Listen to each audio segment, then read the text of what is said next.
இந்த கம்பெனியில் பார்த்தீங்கன்னா ஏபிஎஃப்சி பவர் ஃபேக்டர் பேனல் மாட்டியிருக்காங்க. மாட்டதுக்கு அப்புறமா இவங்களுக்கு வந்து பவர் ஃபேக்டர் பிரச்சனை சால்வ் ஆகல. இங்கே என்ன பிரச்சனை சொல்லி காமிக்கிறேன், இங்கே வாங்க. இப்படி ஆவரேஜ் பவர் ஃபேக்டர் பாருங்க. ஆவரேஜ் பார்த்தீங்கன்னா 8.1 தான் இருக்கு. இங்க என்ன பிரச்சனை இருக்குன்னு சொன்னா இங்க இருக்கிறது எல்லாமே லீடிங் லோடு கம்ப்ரஷர் தான் இருக்கு. பாக்கி எல்லாமே சர்வோ மோட்டர். அதுக்கு தான் நம்ம இப்போ வந்து கெப்பாசிட்டி மாட்ட போறோம்.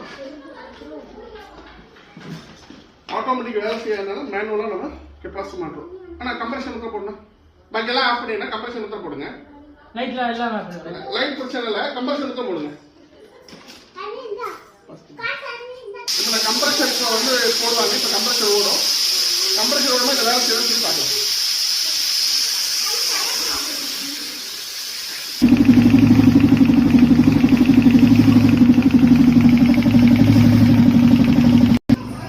இப்போ வந்து உள்ள கம்ப்ரஷர் ஓடுது. ஆனால் வந்து இந்த ஏபிஎஃப்சி வந்து வேலை செய்ய மாட்டேங்குது. இந்த ஏபிஎஃப்சியில் பார்த்தீங்கன்னு சொன்னால் 88 இருக்கு. ஆனால் மெயின் மீட்டரில் பாருங்க. இப்போ மெயின் மீட்டரில் பார்த்தீங்கன்னு சொன்னால் கரெக்டாக 66 தான் இருக்கு. இங்க என்ன பிரச்சனைன்னு கேட்டீங்கன்னு சொன்னா இந்த ஏபிஎஃப்சிக்கு வந்து ஒரு 10 ஆம்பியர் லோட் இருக்கணும். அப்பதான் வந்து இது வேலையே செய்யும். இதோட லோட் பாருங்க, ஆம்பியர் பாருங்க. 4 ஆம்பியர் தான் இருக்கு. 4 ஆம்பியர் தான் இருக்கு. மேல இருக்கு, 4 ஆம்பியர் தான் இருக்கு. இதோட பிஎஃப் பாருங்க 66 தான் இருக்கு. ஆனா வந்து இங்க பல முடிஞ்சா ஏன் வந்து மேனுவலா கெப்பாசிட்டி மாட்டிட்டோம். மாட்டினதுக்கு அப்புறம் ஏடிஎஃப்சில பாத்தீங்கன்னா உங்களுக்கு மாத்திரோட 88 இருந்துச்சு. இப்போ பாருங்க இந்த மீட்டர்ல பாருங்க டோட்டல் பிஎஃப் பாத்தீங்கன்னா 968 வரும்.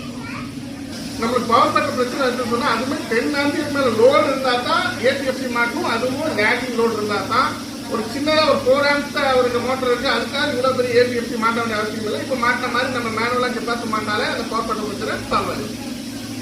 இந்த கம்பெனியில் பார்த்தீங்கன்னா ஏபிஎஃப்சி பவர் ஃபேக்டர் பேனல் மாட்டியிருக்காங்க. மாட்டதுக்கு அப்புறமா இவங்களுக்கு வந்து பவர் ஃபேக்டர் பிரச்சனை சால்வ் ஆகல. இங்கே என்ன பிரச்சனை சொல்லி காமிக்கிறேன், இங்கே வாங்க. இப்படி ஆவரேஜ் பவர் ஃபேக்டர் பாருங்க. ஆவரேஜ் பார்த்தீங்கன்னா 8.1 தான் இருக்கு. இங்க என்ன பிரச்சனை இருக்குன்னு சொன்னா இங்க இருக்கிறது எல்லாமே லீடிங் லோடு கம்ப்ரஷர் தான் இருக்கு. பாக்கி எல்லாமே சர்வோ மோட்டர். அதுக்கு தான் நம்ம இப்போ வந்து கெப்பாசிட்டி மாட்ட போறோம். ஆட்டோமேட்டிக் வேலை செய்யாதனால மேனுவலாக நம்ம கெப்பாசிட்டி மாட்டுறோம். ஆனால் கம்ப்ரஷன் தான் போடணும். பாக்கி எல்லாம் ஆஃப் பண்ணினா கம்ப்ரஷன் தான் போடுங்க. லைட் பிரச்சனை இல்லை, கம்ப்ரஷன் தான் போடுங்க. இப்போ கம்ப்ரஷருக்கு வந்து போடுவாங்க. இப்போ கம்ப்ரஷர்